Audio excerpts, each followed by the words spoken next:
I just bought this 2011 Vauxhall Astra and I got it really cheap. And the reason for that is because it is broken. I'm not sure what's wrong with it, but this car is not very well at all.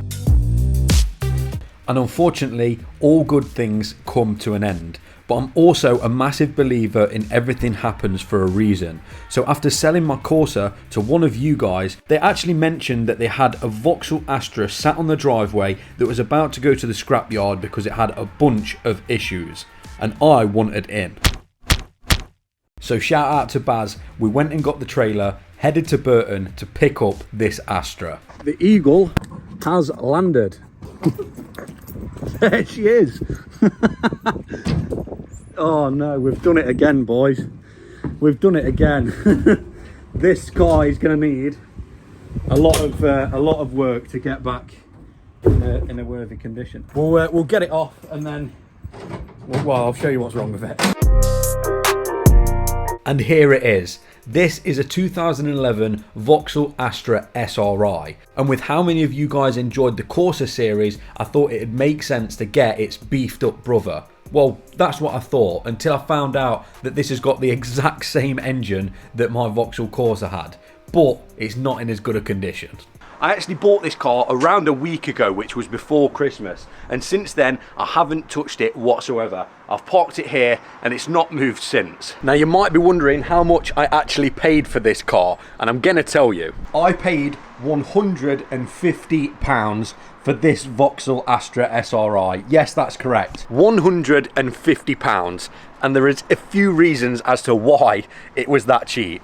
The first reason is this massive dint on this driver's door. I'm not sure if this has been replaced in the past or not because, well, this bit's chrome and that bit's black.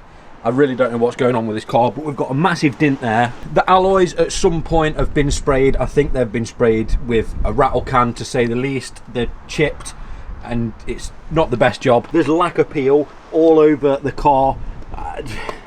Yeah, it's definitely got some problems with the paint.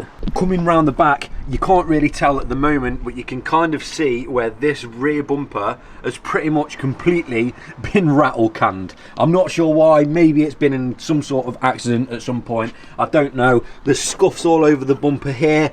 This bar is already peeling. We're going to have to redo that. There's no badge on the back. There's even more paint here. The wiper's been deleted. The lights seem like they're in good condition.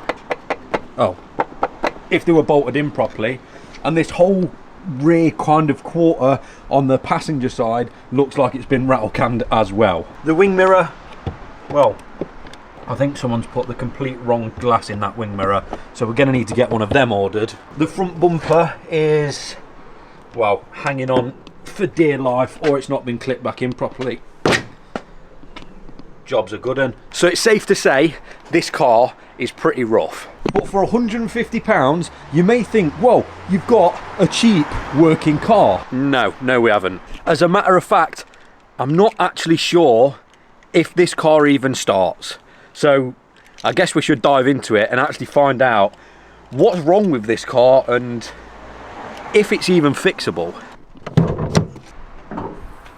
So the previous owner has diagnosed it himself and has pretty much told me that this car has got a head gasket problem. The head gasket has gone, it smokes out the back and it misfires as well. And I'm guessing he couldn't be bothered to get it repaired. He bought a new car, which left this on the driveway, and it was gonna go to scrap if I didn't buy it.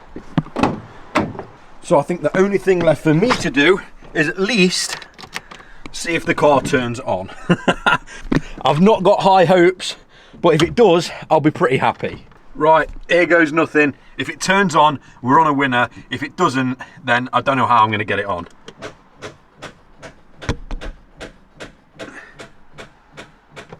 And of course, it doesn't start. But I think it's a relatively simple fix. Let's hook it up to the jumper and hopefully this car turns on and we can kind of diagnose it. Well, wish me luck.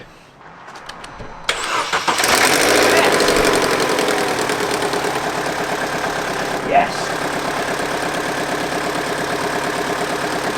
We are on. We are on. So maybe we've got a little bit of a dodgy alternator with the battery not being able to hold charge. But after I plugged the battery charger in, it literally fired up straight away. But it does sound quite rough. Whoa, it turns on, but it smells awful. I don't know if there's anything coming out the back, but the car smells very, very rich. Where even is the exhaust on this thing? Yeah, back here, it stinks. Maybe the head gasket has definitely gone. Oh, we've got an engine light on the dashboard, so we're gonna have to find out what that is. That is definitely an engine light. I don't know. Oh dear.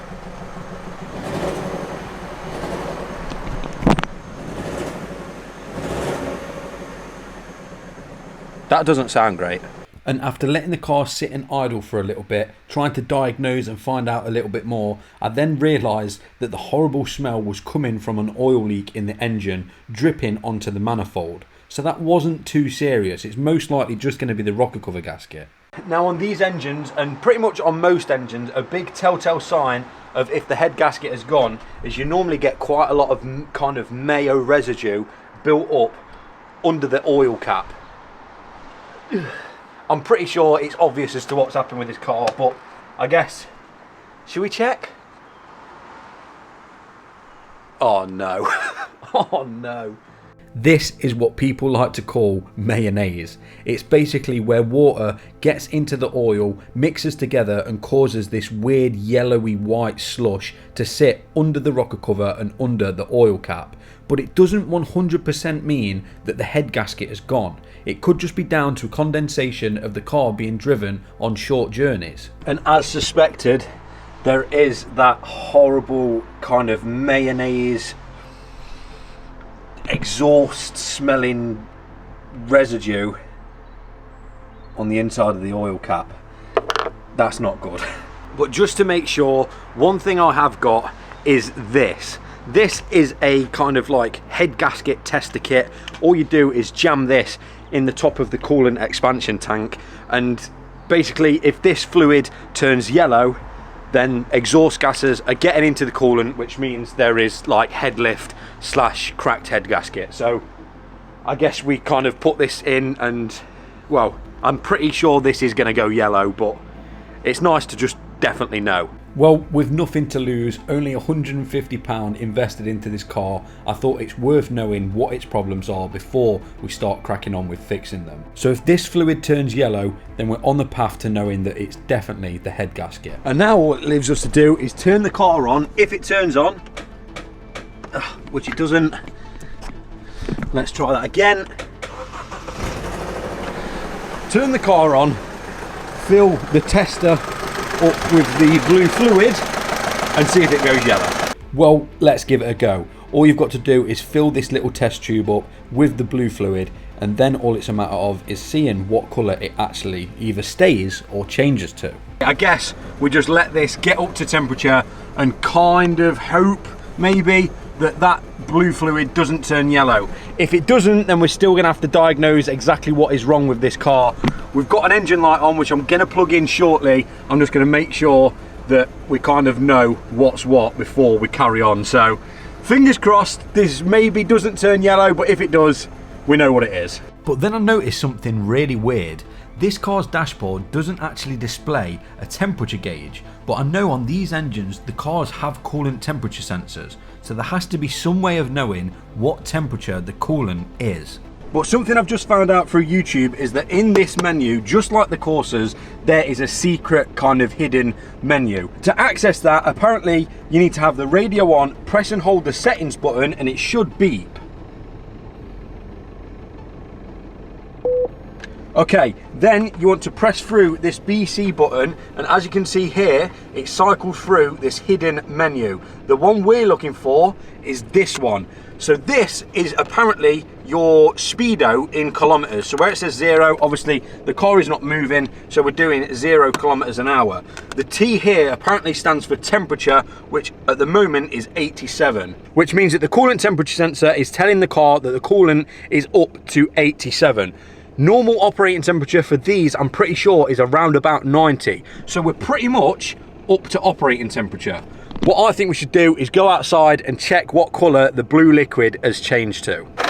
Okay, the engine is something smoking.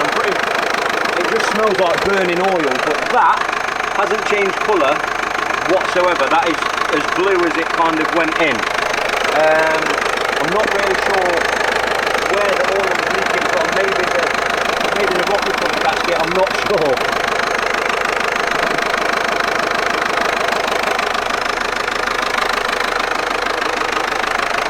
Well, that test didn't work. Well, I'd be lying if I said that I wasn't a little bit confused. I was really expecting that liquid to turn yellow, but as you can see, it's still as blue as it was when I put it in.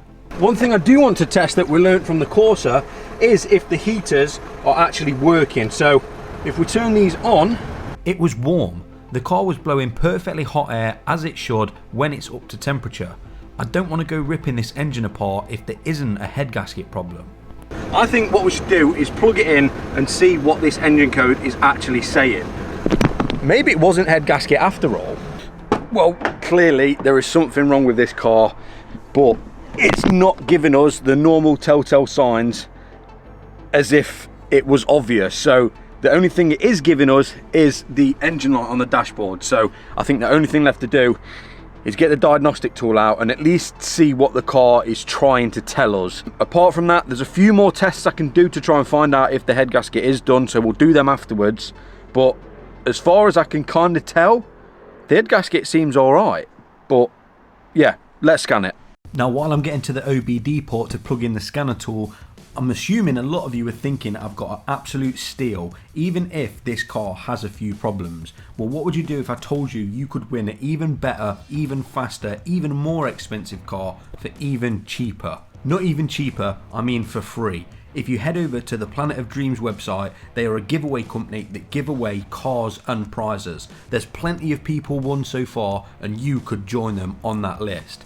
All the links are in the description. Planet of Dreams are a massive supporter of the channel. Head over there and win your dream car for absolutely nothing. And once the scanner had finished reading the ECU, we can see here that the car has got 4 fault codes. I haven't a clue what these could be, but I guess we're about to find out. So straight away on the engine, we have got 4 fault codes. Let's see what they actually are. Okay, so to my surprise, on here is just an O2 sensor. There's something to do with the key, which will probably be this one, because this key here doesn't seem to want to start the car, but the spare one that I've got in it does, which is pretty weird. So we've got a Bank 1 O2 sensor, which is a really cheap fix. I'm actually surprised that that's the only thing really wrong with it. I was really expecting for there to be a lot more fault codes. This car has done nearly 160,000 miles, and the only 2 codes that have come back after I've cleared them are the 2 O2 sensors, but this time there's no engine light. So I think it's best if we just get an O2 sensor in the next video, plug it in and see if that has got rid of them completely.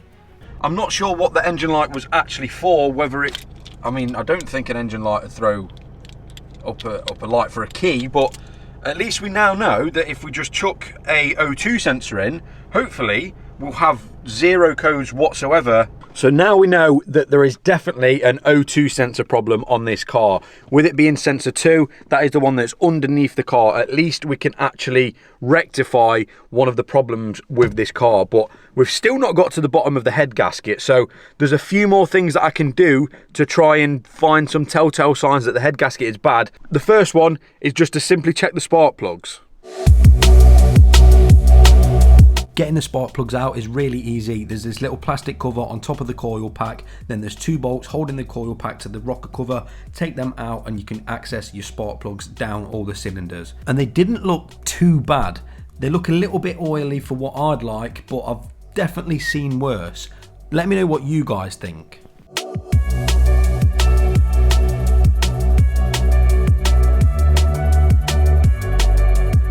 I've got to be honest, I think I'm going to need your guys' help in the comments down below. After everything we've done, the only symptom we've got of a head gasket is this, well, underneath the oil cap, which has got quite a bit of kind of horrible mayo residue on it. The spark plugs are dry. We've done the kind of head gasket leak test, and that, well, has passed, to be fair. The fluid stayed blue, and it does look pretty dark in there, but we don't know when this has last had a coolant change.